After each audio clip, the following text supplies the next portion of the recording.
বারে শীতের সময় বৃষ্টি বৃষ্টি হওয়ার আর সময় পাচ্ছে না।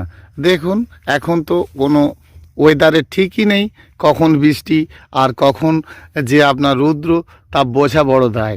তো চলুন বন্ধুরা, আজকে জবা গাছের বিষয় নিয়ে একটু আপনাদের সঙ্গে শেয়ার করে নিই, জেনে নিই আমরা জবা গাছের সম্বন্ধে। তবে হ্যাঁ, গাছকে যদি এইভাবে স্নান করায় বৃষ্টিতে, তাহলে গাছ তো ফ্রেশ থাকবে এবং ভালো থাকবে এই শীতের সময়। তাহলে আপনি যদি বৃষ্টি না হয় তাহলেও তো স্নান করাবেন, গাছকে মাঝে মধ্যেই স্নান করাবেন। বিকেলেটা করার দরকার নেই, কারণ বিকেলে তো এমনি কনকনে ঠান্ডা থাকছে, আর আপনার জবা গাছকে স্নান করানোর দরকারই পড়ে না। সেই জন্য আপনি কিন্তু অবশ্যই সকালে রৌদ্রটা বেরোনোর পরেই গাছটিকে স্নান করিয়ে দেবেন। গাছের গোড়ায় জল নাই বা দিলেন, কিন্তু গাছটিকে স্নান করিয়ে দেবেন, আর গাছটি কিন্তু একেবারে ফ্রেশ চকচকে থাকবে। গাছ যত স্নান করবে অনেক রোগ দূরে যাবে। আর বিষয়গুলো জানতে হবে, আর তারপরের বিষয়টা আমাদেরকে বুঝতে হবে। তাই বলে সন্ধ্যের সময় কিন্তু একদমই জল দিচ্ছি না, আর গাছটি ভেজা রাখছি না। সেই জন্য আপনি যখন গাছে আপনার জল দিচ্ছেন, তা সন্ধ্যের সময় দেওয়ার দরকার নেই। সারা রাত গাছটি ভিজে থাকবে, সেটি গ্রীষ্মকালে ভালো, তবে এই শীতের সময় কিন্তু একদমই না।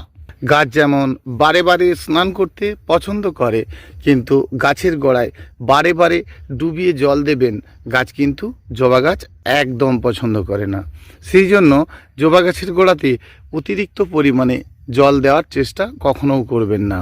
সেই জন্য আপনি তখনই বেশি বেশি জল দিতে পারেন যদি করেন ছোট টবে গাছটি রোপণ, আর তাহলে কিন্তু টবের পরিমাণ মতো জল থাকবে, আর তার বেশি কিন্তু থাকবেই না। আপনি যতই জল দিন না কেন, জল তার প্রয়োজন মতো রাখবে, বাকি জল কিন্তু চলে যাবে। গাছের রঙটি সবসময়ের জন্য ভালো রাখতে হবে, তবে কিন্তু আপনার জবা গাছে বেশ সুন্দর তরতাজা ফুলও হবে। আর জবা গাছ দুর্বল হয়ে উঠলে সেক্ষেত্রে গাছের ধীরে ধীরে কিন্তু ক্ষতির দিকেই পৌঁছে যায়। সেই জন্য সেই ক্ষতিটা না হয়, আর সেই বিষয়টা আমরা কিন্তু আজকে জানবো। জেনে নিই, চলুন। পুষ্পশ্রী নার্সারি কোলাঘাট, আমি কমল, আপনাদেরই বন্ধু, আপনারাও আমার বন্ধু। ভীষণ ভালো থাকবেন। কয়েকটি বিষয় নিয়ে আজকে আলোচনা করব, আর জেনে নেব জবা গাছের বিষয়। আর জানবই না বা কেন বলুন? গাছের গোড়ায় একেবারে পরিষ্কারভাবে ডুবিয়ে ডুবিয়ে বারে বারে জল দিচ্ছেন, শিকড়গুলো গাছের ক্ষতি হতে থাকছে। সেই জন্য একটু ড্রাই ভাব রাখার চেষ্টা করুন, আর রাখলেই কিন্তু আপনার গাছটি সবসময় সুস্থ থাকবে এবং ভালো থাকবে। তবে হ্যাঁ, গাছকে কিন্তু স্নান করাতে ভুলবেন না যেন। গাছ যত স্নান করবে আর তত সুস্থ থাকবে। তবে গাছের গোড়ায় ডুবিয়ে যেন জল না দেন। সব সময় ডুবিয়ে জল দেবেন সেটা খারাপ, কিন্তু একটা জিনিস মনে রাখবেন। তবে হ্যাঁ, গাছের গোড়ায় আপনি জল দেবেন, কখনোই কম কম জল দেবেন না। এটা অনেকেই ভুল করেন, যে গাছের গোড়ায় প্রথম থেকেই জলটি কম কম দিয়ে রাখছেন, তাহলে কিন্তু গাছটি সুস্থ থাকার থেকে অসুস্থ বেশি হয়ে উঠবে আপনার জবা গাছটি। তার মধ্যে যেন এলোমেলো পাচ্ছেন না, মানে গাছের গোড়ায় যখন আপনি জল দেবেন, আর সেটা কিন্তু ডুবিয়েই জল দেবেন। সবসময় এটা মনে রাখুন, আপনি জল দিলেন তার প্রয়োজন ছিল, আর জল দিলেন মানে ভালো করে দেবেন, একটু কম রেখে নয়। একেবারে গোড়ায় ভরপুর জল দেবেন। ভালো থাকা সেটাই, জল শেষ আবার জল দেবেন। ওই জলটি আপনার শুকনো হতে হবে, তারপরে দেবেন আবার জল। তাহলে আপনি এবার বুঝেছেন তো, যখন আপনি গাছের গোড়ায় জল দিচ্ছেন সেটা কিন্তু কখনোই কম নয়। আর গাছকে সুস্থ রাখতে গেলে, কুঁড়িগুলো স্ট্রং রাখতে গেলে এভাবে ধরছেন, টুকটুক করে কুঁড়িগুলো পড়ে যাচ্ছে। আর সেই জন্য আপনি গাছের গোড়ায় যখন জল দিচ্ছেন সেটা কিন্তু একদমই কম নয়। আর কম দেবেন কেন? আপনি যখন দেবেন তা মন ভরে দেবেন এবং ভালো করেই দেবেন। আমি যখন বলছি সেটা আপনাকে মন থেকেই বলছি। দেখুন, কিছু রেখে কিছু বুঝিয়ে এভাবে বলা মানে সেটা গাছের ক্ষতি। আর আপনি সুস্থ রাখুন গাছকে, আপনার গাছটি ভালো থাকুক। হ্যাঁ, ঠিক ধরেছেন। মাটিকে যখন এলোমেলো করা হয়, আর সেই মাটিটিকে এলোমেলো করে সুন্দর করে শুকনো করা হয়, শুকনো করার দরকার ছিল, আপনি সুন্দর করে শুকনো করেছেন। জল দেওয়ার দরকার আছে, তাহলে আপনি খুব ভালো করে জল দেবেন।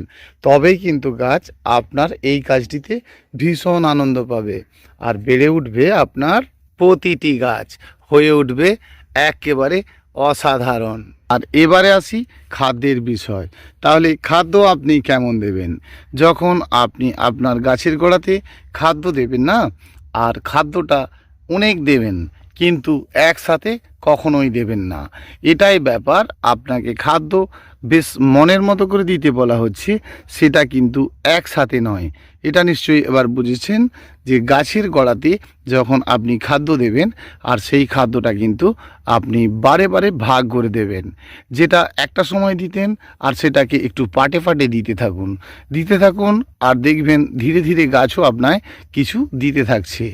সবসময় এই কয়েকটি বিষয় খেয়াল করলে আর আপনি আপনার জবা গাছকে ভীষণ সুন্দর রাখতে পারবেন। উদ্দেশ্যর বেশি মানে তার বেশি ডাল রাখার দরকার আছে কি? আপনার প্রয়োজনীয় গাছের ডালপালাগুলো ভীষণ ভালো এবং থাকবে, কিন্তু বেশ কিছু গাছের শাখা বেরোতে থাকে, যেগুলো একেবারে গাছের আপনারা দেখেছেন যে কোনো একটা ডাল, মানে কোনটা বোঝাতে চাইছি আমি আপনাদেরকে দেখাচ্ছি যে কোন কোন ডালগুলোকে রাখবেন আর কোন কোনগুলোকে আপনি রাখবেন না। এই যে গাছের ডালটি দেখছেন, এতে অসংখ্য সূক্ষ্ম সূক্ষ্ম ডালগুলো রয়েছে, আর ডালগুলো কোনোটাই পুষ্টি নয়। আর পুষ্টি নয় মানে এদের দিয়ে আপনাকে সারিয়েও তুলতে পারছেন না, কত রকম ওষুধপত্র এটা ওটা দিচ্ছেন। তাহলে এরকম উপরকার বেশ কিছু ডাল আপনি কিন্তু একটু কেটে কমিয়ে দিন। দেখবেন কয়েকটি দিন পরে সঠিক গাছের বেঁচে থাকার জন্য ফ্রেশ ফ্রেশ বেশ কিছু ডাল গাছ থেকে বেরোতে থাকবে। তাহলে আপনি কোন কোন জায়গার গাছের ডালগুলো কেটেছেন ঠিক বুঝতে পারছেন তো? কারণ আপনি না বুঝতে পারলে তো গাছকে সুন্দর করতে পারবেন না। সেই জন্য বুঝে নিন, দেখে নিন যে কোন কোন ডালগুলোকে ফুল হয়ে যাবার পর আমরা কেটে ফেলে দিচ্ছি। তারপরেই কিন্তু আরও সুন্দর শৌখিন শৌখিন গাছের ডালগুলো বেরোতে থাকবে শৌখিন শৌখিন ডাল।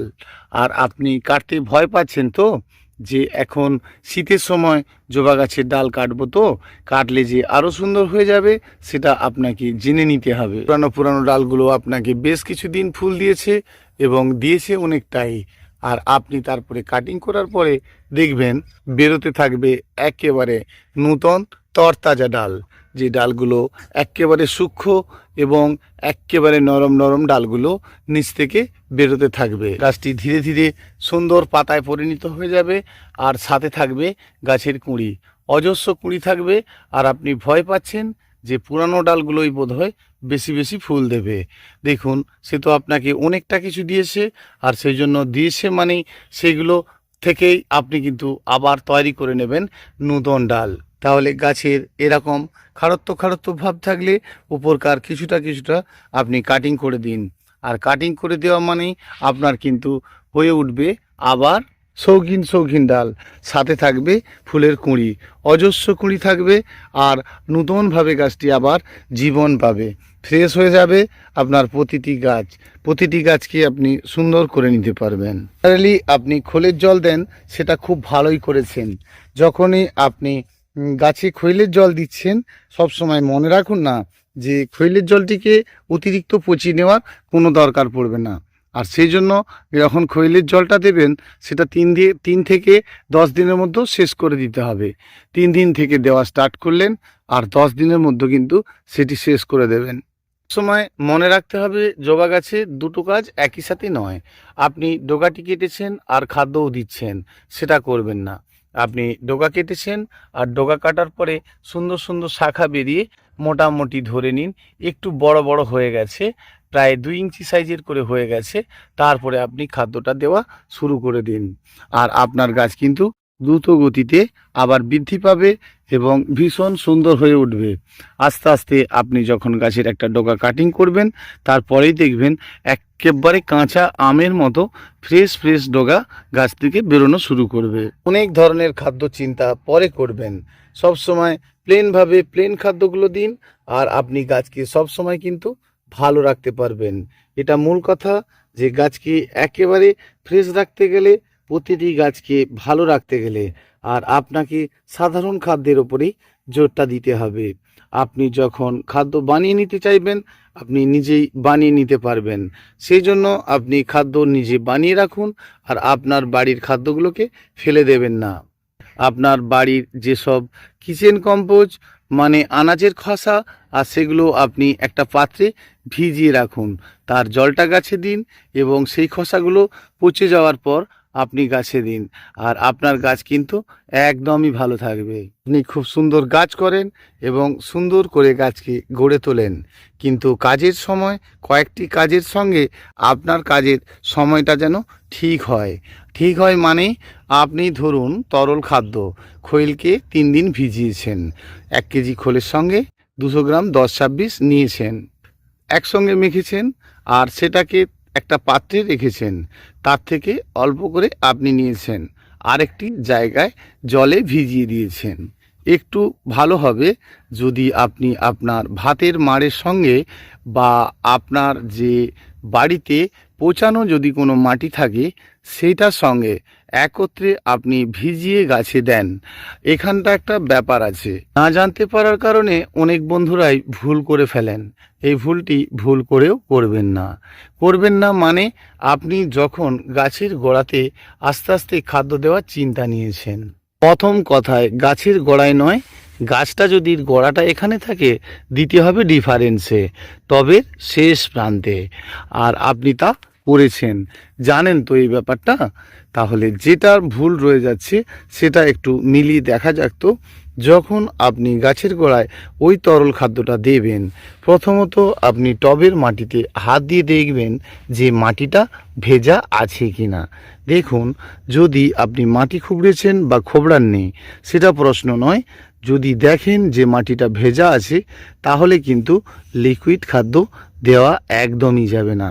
এটা সব সময় আপনি মনে রাখবেন, কারণ আপনি তরল খাদ্য যখন দেবেন, সে আপনি আর বাড়ির বানানো খাদ্য হোক বা আপনি দোকান থেকে কিনে নিয়ে আসা খাদ্য হোক, তাহলে সবসময় মনে রাখবেন মাটিটা যেন ফার্স্ট ড্রাই হয় আর তারপরে আপনি খাদ্য দেন।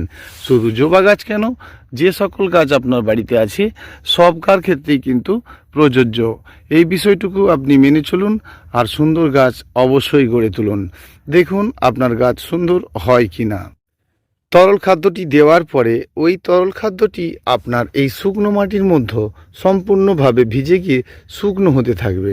ওই শুকনো হওয়ার পরেই কিন্তু আপনি জলটা দেবেন, তার আগে কিন্তু জলটা দেবেন না।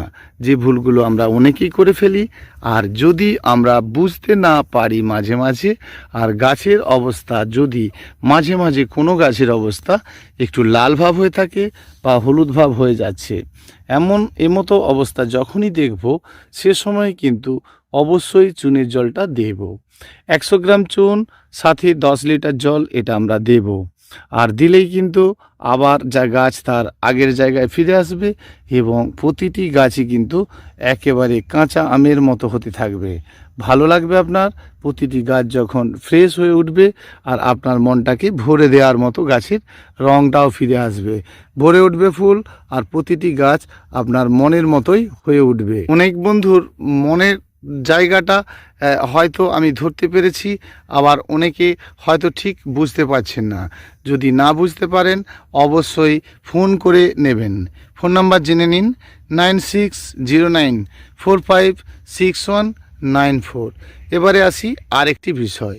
অনেক বন্ধু ব্যস্ততার কারণে ঠিক গাছের সময় দিতে পারেন না, সেটা স্বাভাবিক।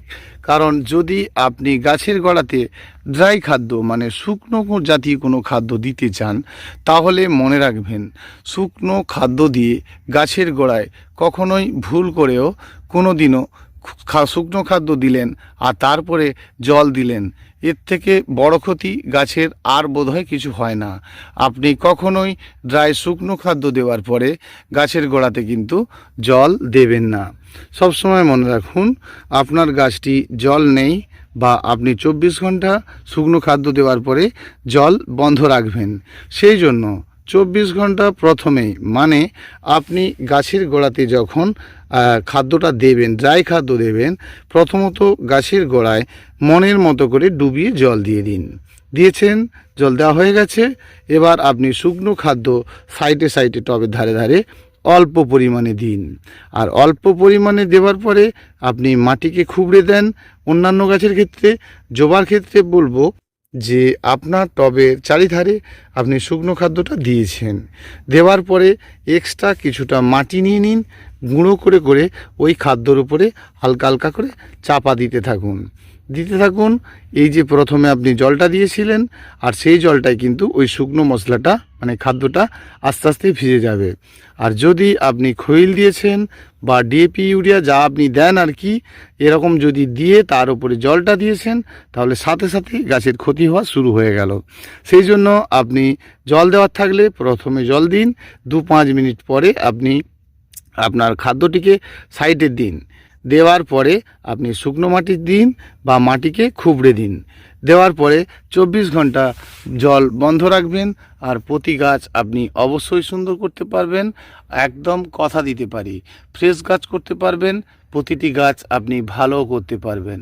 চারিধারে অন্ধকার নেমে গেছে, একেবারে ঘন কুয়াশা, আর মাঝে মধ্যেই কিন্তু বৃষ্টি।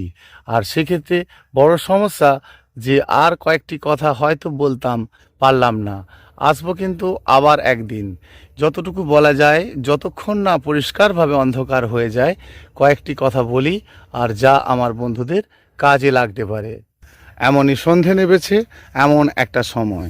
আর গাছের মাটির ফাঁকে ফাঁকে এই যে মাটিগুলো রয়েছে, আর দেখছেন যে এই মাটির ফাঁকে ফাঁকে এখানে ওখানে যেখানে খুশি যে পোকাগুলো থাকছে, সেগুলো আস্তে আস্তে ধীরে ধীরে আপনার গাছে এসে প্রবেশ করছে।